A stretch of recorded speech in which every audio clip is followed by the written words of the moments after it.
विद्यार्थियों, मैं ये वीडियो आपको कुछ देर से दे पा रहा हूँ, कारण अस्वस्थता रही है। और आज मैं यूपीएससी के सिलेबस, जो कि लगभग सभी स्टेट एडमिनिस्ट्रेटिव ऑफिसर कंपटीशन के सिलेबस से मिलता जुलता है या वो इनसे मिलते जुलते हैं, उसमें एक चैप्टर है या एक सेगमेंट है post modern period. Post modern period, तो इस पोस्ट मॉडर्न पीरियड के माने ये हुए कि मौर्य साम्राज्य के समाप्त हो जाने के बाद भारत में राजनैतिक विशेष रूप से व्यवस्था क्या रही है। देखिए, मौर्य शासनकाल या कहिए मौर्य साम्राज्य, जो कि बड़ा ही उत्कर्ष पे रहा है अपने समय में, उसके समाप्त हो जाने के बाद, यानी कि उसका अंतिम शासक बृहद्रथ को पुष्यमित्र शुंग ने समाप्त कर दिया था। उसके बाद स्थिति ये आई कि राजनैतिक रूप से भारत में एक या केंद्रीय सत्ता नहीं रही। तमाम शासक एक के बाद एक आते रहे और इस परिस्थिति का लाभ उठाकर पश्चिम एशिया के तमाम शासकों ने भारत पर शासन किया। ये उस टाइम का भारत ये भारत नहीं था जो आज का है। हम का उत्तर पश्चिम में बहुत दूर तक भारत की सीमाएं थीं, तो वहां तक वो लोग आ गए थे। ठीक है, इसमें जो अगर भारतीय शासकों की आप बात करें तो शुंग शासन रहा, शुंग वंश का रहा, कणव वंश का रहा, सातवाहन वंश का रहा, तमाम रहा। इनको मैं बाद में वीडियो में डिस्कस करूंगा आपसे। लेकिन इस बीच में कुछ इंडो ग्रीक भारत में आए, जिन्होंने भारत के पश्चिमोत्तर सीमा पर अपना शासन स्थापित किया। यहाँ तक कि पंजाब तक आ गए थे और वहाँ से भारत में की सत्ता में दखल दिया। इन शासकों में जो सबसे पहले आने वाला शासक था वो यूनानी शासक डेमेट्रियस था, लेकिन वो बहुत अधिक समय तक सत्ता में नहीं रह सका। दूसरे नंबर पर या उसी का समकालीन कह दो, वो आया था मिनेंडर। हालांकि डेमेट्रियस जो था वो पुष्यमित्र शुंग का समकालीन था। ये सारे क्वेश्चन आप लोग लिख लीजिए। ये थ्योरी तो हम बता रहे हैं, लेकिन बीच बीच में जो हम क्वेश्चन बोलते जा रहे हैं इनको आप नोट करते चलिए। यानी कि डेमेट्रियस जो था वो पुष्यमित्र शुंग का समकालीन था। Please note down this question. इसके बाद एक दूसरा शासक आया है, मिनेंडर। अब मैं आज आपको मिनेंडर के बारे में थोड़ा सा बताऊंगा इस वीडियो में। तो मिनेंडर जो आया था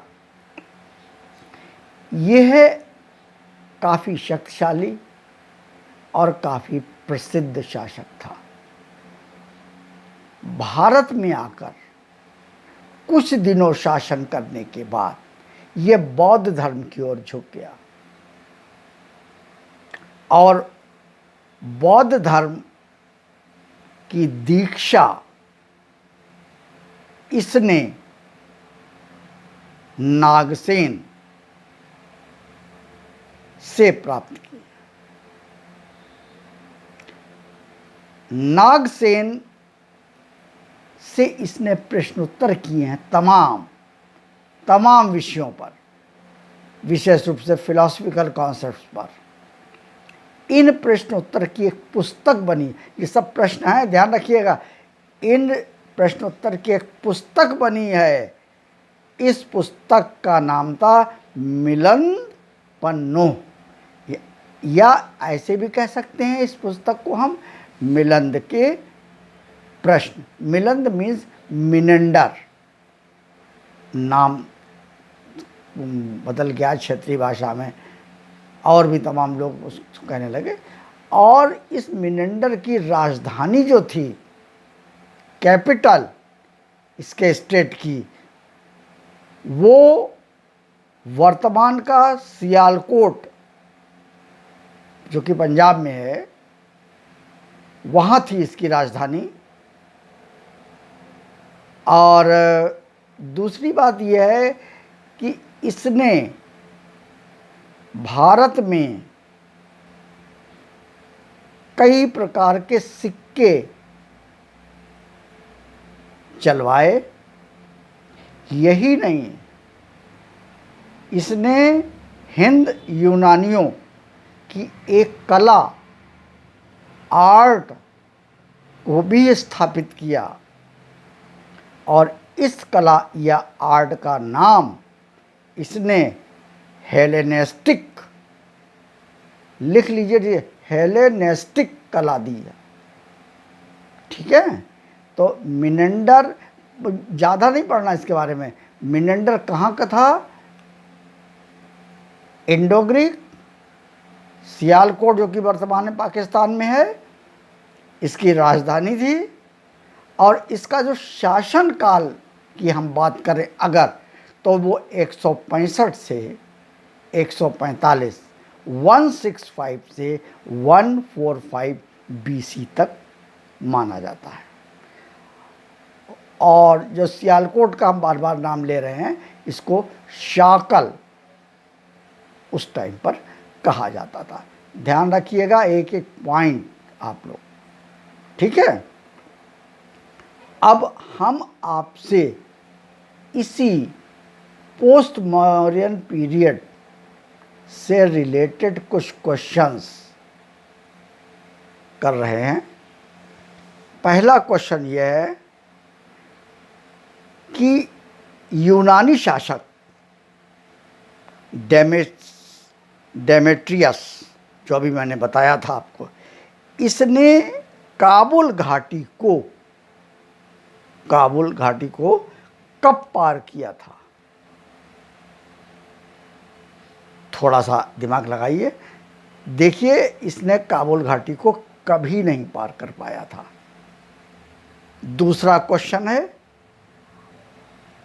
भारत में सिकंदर को आमंत्रित करने वाला एक व्यक्ति, एक शासक, एक राजा अंबी के नाम से प्रसिद्ध है। आप लोग जानते ही हैं, लेकिन प्रश्न यहाँ पे नहीं है। हम प्रश्न कर रहे हैं अंबी के साथ साथ दूसरा कौन था। एक अंबी नहीं, अकेले नहीं बुलाया था, एक दूसरा भी बुलाने वाला था। उसका क्या नाम था? उसका नाम था शशिगुप्त।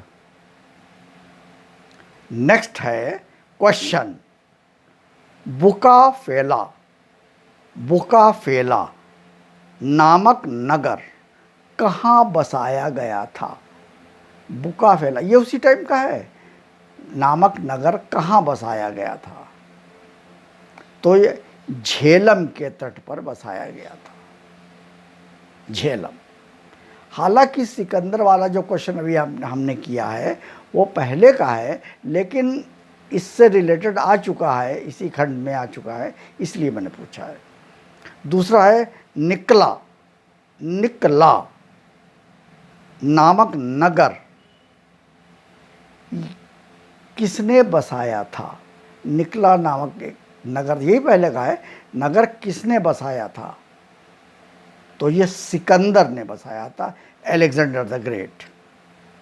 नेक्स्ट है ईरान के हखमनी, एक हखमनी वंश था ईरान का, तो पूछा गया था ईरान के हखमनी वंश का शासक कौन था? तो ये था कुरुश। और इसी के साथ में एक ये भी पूछा गया था कि ये शासक जो था कुरुश, ये भारतीय सीमा में कब दाखिल हुआ था या कब भारतीय सीमा में आया था? तो याद रखिए, ये आईएएस का क्वेश्चन है, तो याद रखिए ये कभी भारतीय सीमा में दाखिल नहीं हो सका था। तो ये 3-4 क्वेश्चन मैंने आपको बताए हैं। मेनेंडर का आप शासनकाल के बारे में हमने आपको छोटी जानकारी दी। इसमें जो पुस्तक है वो इम्पोर्टेंट है। मेनेंडर ने किससे बौद्ध धर्म की दीक्षा ली है उसका नाम इम्पोर्टेंट है, यानी कि नागसेन। इसकी राजधानी इम्पोर्टेंट है। इसका टाइम पीरियड, कब से काल, कब से कब तक का रहा है, ये इम्पोर्टेंट है।